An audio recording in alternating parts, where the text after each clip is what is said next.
Hey folks, hey friends. So, a short little video today talking about one of the main reasons why I make animated films on my channel as well as making guides and tutorials. Because one thing the people who only make tutorials cannot tell you is all of the shit that happens while you're making your films. So one thing I wanted to talk about today is episode 6 of Dork Boy. There's so much fucking shit going on here. Like, of course, the images look amazing because I used Flux 2 Dev for the images this time around. But there's so many fucking compromises, like you have no idea. So this clip, for one thing, lasted like 10 seconds longer than this. All the zombies in the background are just standing still when Dork Boy is talking about being hunted by them, which, I mean, kind of doesn't make any sense. But here are all the weird fucking solutions you would come up with, right? So here, for example, I can zoom in on his face and then zoom out once he's being chased. Which I again had to cut to that point where he's actually being chased. Um, Here he's supposed to be jumping through the air, but he doesn't, because I have an image which is the starting image where he's mid-air. So here's one of those cases where you need the other workflows for LTX for first frame and second frame, because if this is not used as the second frame, then your video starts with him in midair, right? Same applies here when he's being grabbed by a zombie. If it's not the second frame, same shit. All of these have that fucking problem, man. Like there's so much, and when you're doing action sequences like this, right? He's falling down on this guy, for example. Um, if I continued the clip here, he would fall through the fucking ground. AI madness. And we have no point where the sad and happy ghost comes and picks him up to save him, like is supposed to happen. So how do you figure that out?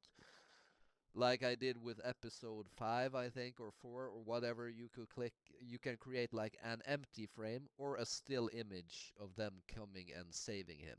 But there's so much shit like this, like you have no fucking idea, man. Like, and this is not exclusive to AI film, like this is just filmmaking in general. You have to make the actual fucking films to see this stuff. And this is this is why I create many of my workflows, because they address each and every one of these issues that all of a sudden pops up. Another thing that I'm not showing here is the fact that Dork Boy keeps on changing, because if you use one reference image for your character, LTX is going to fill in the blanks unless you've trained a LoRa on that specific character. So it thinks if you have an eye like this, it needs to put the mouth right below it, not recognizing all of this real estate right here, because it's an AI, and it's small enough to run on just 12 gigs of VRAM. So, I mean, what can you expect? Which is where we have our good old character reference workflow that was just put out by these Lycan. Is that what they call themselves? I don't know. But either way, that addresses that because you have a character sheet that you essentially feed into LTX.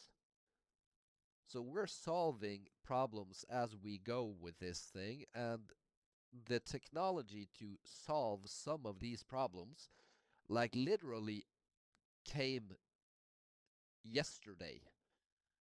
Another thing is like having an editor like DaVinci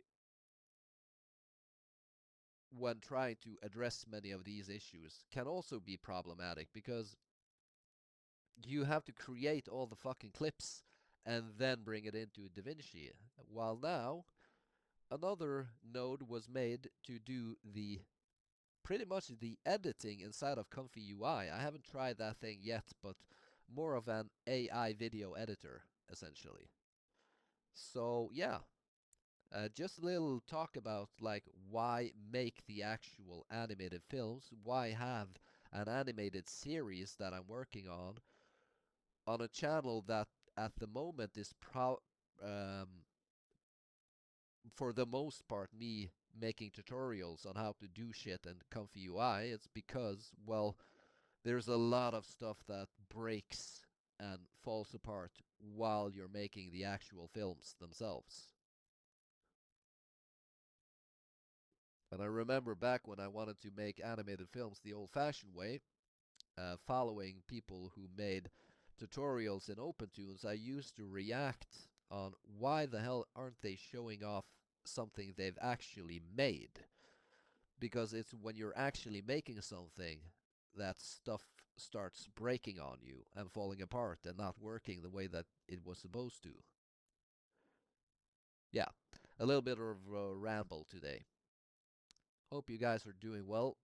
A little bonus for those of you who paid attention for this long, a little trick as a reward.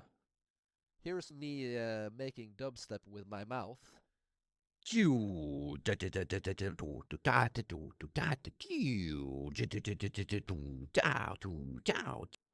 so me making stupid sounds with my mouth, trying to make dubstep, having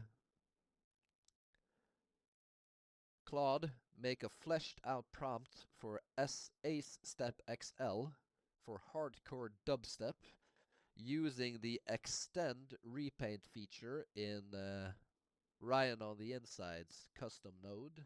And we get some shit.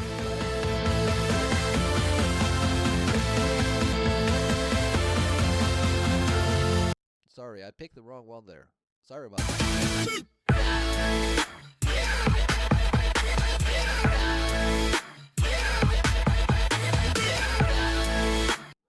Something I've done a lot in Suno, but it is most certainly possible in...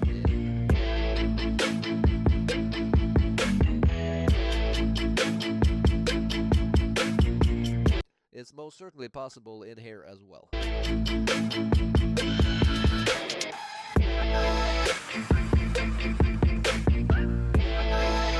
Now, this is not a new feature. I mean, you could do this in Suno like 3 years ago, pretty much.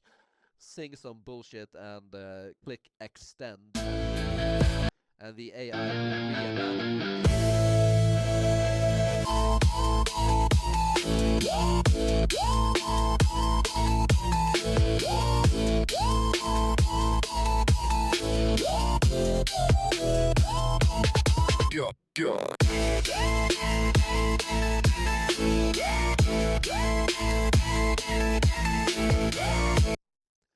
Yeah, so that's just based off of me singing here.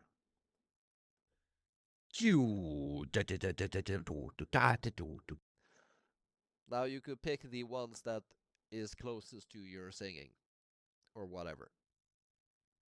Neat little trick as a little reward for you, those of you who stuck around. Yeah, catch you folks on the next one. See ya.